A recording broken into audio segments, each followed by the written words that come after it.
आइए महिमा के पास चलते हैं जो इस वक्त मौजूद हैं मंडी, और मंडी से कंगना रनौत। कंगना रनौत कह रही हैं महिमा कि उम्मीद करती हूं कि मंडी की जनता देगी आशीर्वाद।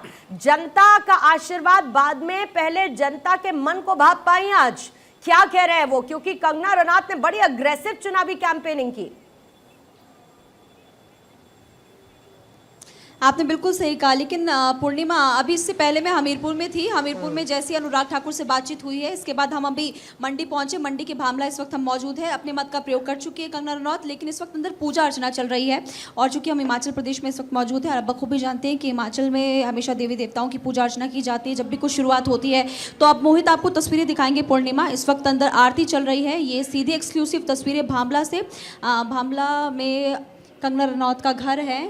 अपने घर में सबसे पहले मत का प्रयोग तो कर चुकी हैं, अपने परिवार वालों के साथ गई थी और इस वक्त पूजा अर्चना कर रही है। पूजा अर्चना के बाद अब यहाँ पर अलग अलग मतदान केंद्रों में जाएगी, बूथ जाएंगी वो, और बूथ पे जाके लोगों से देखेगी कि क्या व्यवस्थाएं की गई है, कहीं ईवीएम तो ख़राब नहीं है, किसी तरह की दिक्कत तो नहीं आ रही लोगों को, और क्या व्यवस्थाएँ पूरी कर ली गई है। तमाम तस्वीरें आपको हम दोबारा दिखाएंगे, लेकिन इस वक्त यही तस्वीरें आपको दिखानी थी कि कंगना रनौत अपने पैतृक गाँव में मौजूद है और यहाँ पर पूजा अर्चना इस वक्त कर रही हैं। और अपना पैतृक गाँव जो है कंगना ने वहाँ से अपने लगाव को बरकरार रखा है, और जाहिर है कि अब अपनी ही जमीन से, अपनी ही धरती से चुनावी मैदान में है, जनता का वो आशीर्वाद मांग रही हैं। लेकिन इससे पहले, क्योंकि महिमा आपने जिक्र किया हमीरपुर में आप थी, वहां पर पोलिंग बूथ पर किस तरीके का नजारा था? क्या वोटर्स, क्योंकि जाहिर है वहां तो मौसम कंपैरेटिवली थोड़ा बेहतर होगा, तो वहां पर क्या मतदाता निकल रहे हैं, उत्साहित है, गर्मी का बहुत ज्यादा इंपैक्ट उन पर नहीं पड़ रहा है?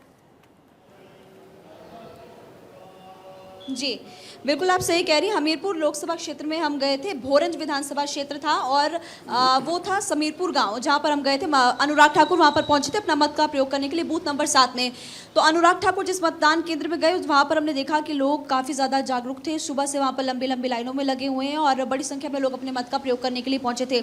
अच्छा, आज एक ये भी तस्वीर हमने देखी कि अनुराग ठाकुर सबसे पहले गए, तो ऐसा हमने अमूमन देखा है कि बड़ा राजनेता या बड़ी पर्सनैलिटी कभी कोई जाती है तो सबसे पहले मतदान केंद्र में अपने मत का प्रयोग करने के लिए जाती है। लेकिन अनुराग ठाकुर और उनके पिता को हमने आज देखा कि लाइन में लगे, लोगों से बातचीत की और उसके बाद फिर अपना मत का प्रयोग करते हुए नजर आए थे। वहाँ की जनता साफ तौर पर कह रही है कि हम विकास के नाम पर अपना मत देंगे, जो विकास करेगा उसी को हम चुनेंगे। अब देखिए परिणाम क्या होता है वो तो 4 तारीख को पता चल पाएगा, लेकिन हमीरपुर की जनता काफ़ी ज़्यादा जागरूक थी। इसके बाद हम मंडी के अलग अलग मतदान केंद्रों में जाएंगे पूर्णिमा, और वहाँ पर देखेंगे क्या मंडी की जनता भी इतनी जागरूक है जिस तरह से हमीरपुर की थी। बिल्कुल, आप इस पर नजर बनाए रखिएगा। महिमा, मैं लौटती हूँ आपके पास।